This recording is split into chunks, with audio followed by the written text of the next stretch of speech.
আচ্ছা, তারপর হচ্ছে আমরা দেখব ট্র্যাক সিলেক্ট ফরওয়ার্ড টুল। আচ্ছা, আরেকটা জিনিস আমি বলে দিচ্ছি, এই প্রত্যেকটি টুলসেরই শর্টকাট কি আছে। দেখুন, এই টুলসে আমি যদি যাই, লাস্টে দেখা যাচ্ছে সিলেকশন টুল ভি, মানে কিবোর্ড শর্টকাটে যদি আমি ভি ক্লিক করি, অটোমেটিক্যালি এই টুলসটি সিলেক্ট হয়ে যাবে। এটাতে দেখুন এ, এটাতে দেখুন শিফট এ, এটাতে দেখুন বি। তো এভাবেই যে এগুলোর পাশে যে কিবোর্ড শর্টকাট দেওয়া আছে, আপনি যদি কিবোর্ড থেকে প্রেস করেন ওই বাটনটা, তারপরও এখানে আপনি মাউস দিয়ে বারবার ক্লিক করতে হবে না, অটোমেটিক্যালি কিবোর্ড থেকেও আপনি শর্টকাট সিলেক্ট করতে পারবেন। এই ছিল শর্টকাট একটি টিপস। আচ্ছা, তো নিচের যেই ট্র্যাক সিলেক্ট ফরওয়ার্ড টুলটি আছে, এটির কাজ কি? সিলেক্ট করলাম, দেখুন যে বাম থেকে ডানে দুইটি তীর চিহ্ন দেখা যাচ্ছে।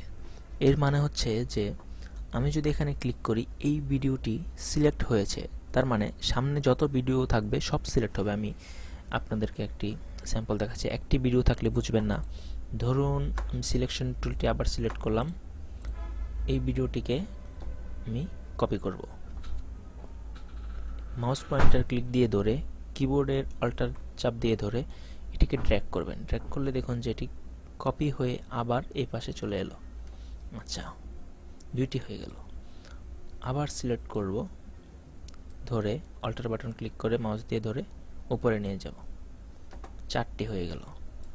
এভাবে আপনি চাইলে আরও কপি করতে পারেন। ধরেন এটি এখানে থাকলো, এখানে থাকলো, এখানে, যেখানে ইচ্ছা আপনি আপনার মন মতো সাজিয়ে নিলেন। নিচে চাইলে অডিও লেয়ারও রাখতে পারেন। আচ্ছা, অডিওটা একটু বড় করে দিচ্ছি।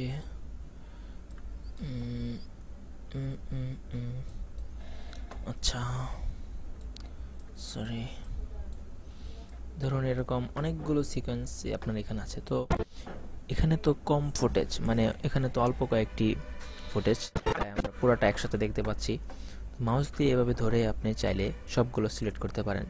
যখন আপনার প্রজেক্টটি অনেক বড় হয়ে যাবে, যে এটি আপনার অনেক দূর পর্যন্ত চলে গেলে এইদিকে এদিকে, তারপর আপনার এটি একটা সময় এরকম হতে পারে যে এত দূর পর্যন্ত যাবে যে আপনি এটি এভাবে ছোট করে টান দিয়ে এদিকে যেতে হবে, তা না হলে আপনি সম্পূর্ণ দেখতে পাবেন না। তো যখন সম্পূর্ণ সিলেক্ট করবেন, ধরেন আমি চাচ্ছি যে এই টুল দিয়ে সিলেক্ট করব, এখানে যদি আমি ক্লিক করি, দেখুন এই দিকের এখান থেকে যত ফুটেজ আছে সামনে সবগুলো সিলেক্ট হয়ে গেছে। নিচে উপরে সবগুলো ফুটেজ, এখান থেকে সবগুলো সিলেক্ট। আমি যদি এই ফুটেজটি পার হয়ে এখানে ক্লিক করি, দেখুন পিছনের ফুটেজটি বাদ দিয়ে সামনে যত ফুটেজ সব সিলেক্ট। এখানে ক্লিক করলে এর সামনে যা আছে সব সিলেক্ট। আবার এর নিচে যে টুলটি আছে, যে ট্র্যাক সিলেক্ট ব্যাকওয়ার্ড টুল, মানে পিছনের সেম কাজটাই। আমি যদি এখানে ক্লিক করি, এই ডান পাশের সবগুলো ফুটেজ বাদ দিবে এবং বাম পাশের সবগুলো সিলেক্ট করবে। এভাবে হচ্ছে এখানে দিলে দেখুন। তো এই তিনটি টুলস আশা করি বুঝতে পেরেছেন।